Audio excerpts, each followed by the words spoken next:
Okay, so system 4, MPU, and driver board here. So MPU had a little bit of alkaline corrosion. We originally had SIP sockets that were installed here for the five ROMs, and as you can see, it's kind of some I don't even know what to call it, a Hiroshima, if you will, and especially on the backside as well.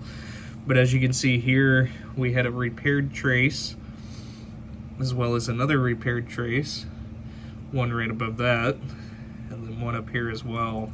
So those have all been repaired with the jumper wire, and then also I've got conformal coating that's over top of the bare copper here, also on the back side.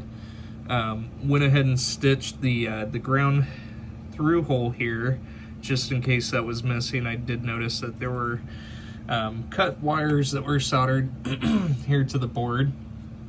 The 5101 had been, I'm not sure if it was replaced or what, but it had been removed from the board at one point, which I went ahead and fixed the, I think it was 3 or 4 through holes that needed repaired on that.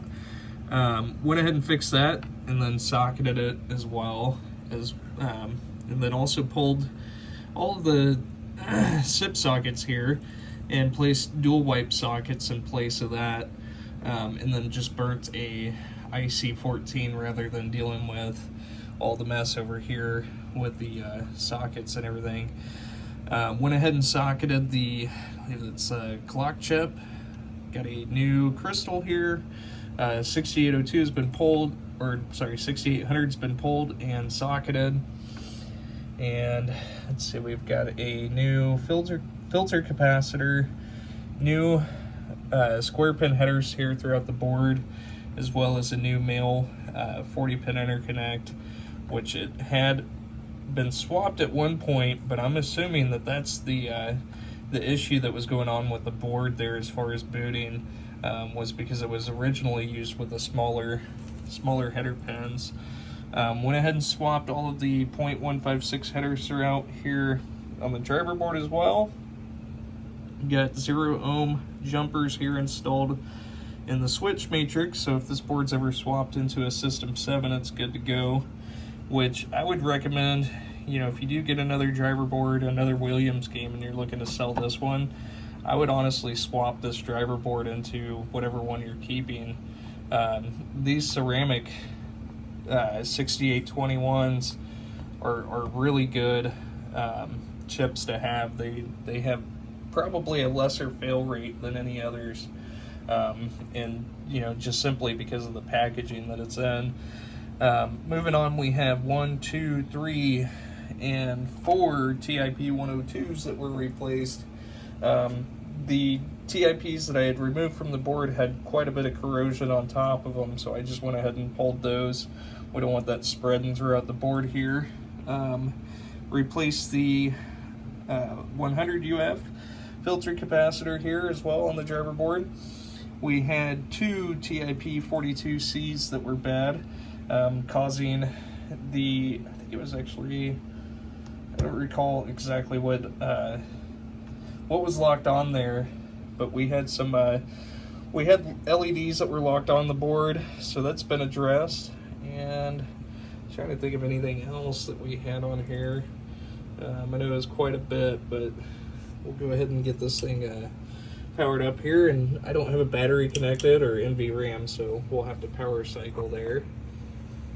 And as you can see, it goes from high score to date to last game played, as well as the lamp matrix dancing. The only coil that's locked on is the coin lockout, and we have a flasher going on here. And we'll go into test, and first we'll cycle through all the displays, and then also I did add a blinking LED here to the driver board. And then next test, we're going to go into lamp test. So all the lamps are working perfectly.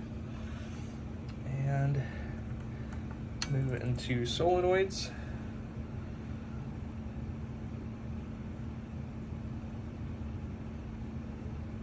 And the coin lockout that's lit there will go out now. And again, on the yellow flipper ROMs, the way that the computer tests is 2, 1, 3, 4, 5, then 6, which those are all working correctly. We'll go back through and watch that again. So 2, 1, 3, 4, 5, and 6.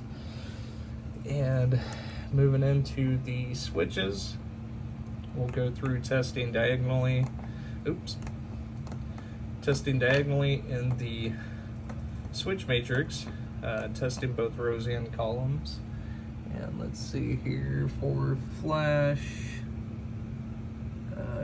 We're in ABC order actually. Switch 48 is going to be the last switch, which is going to be,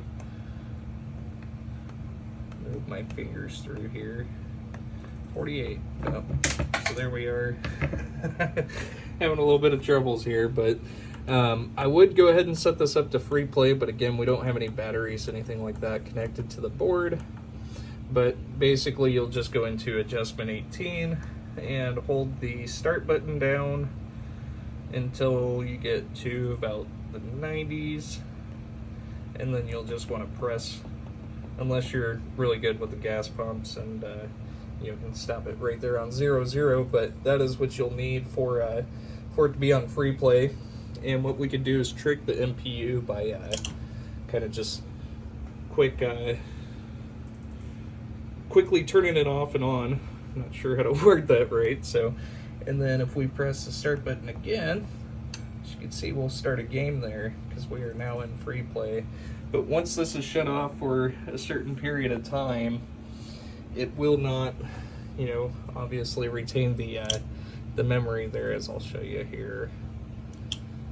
It'll just boot into audits mode. So just a quick flip without batteries on the board or without NVRAM.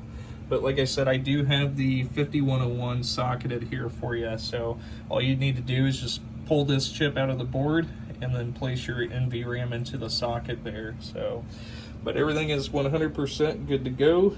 Thank you so much for sending it. I appreciate it.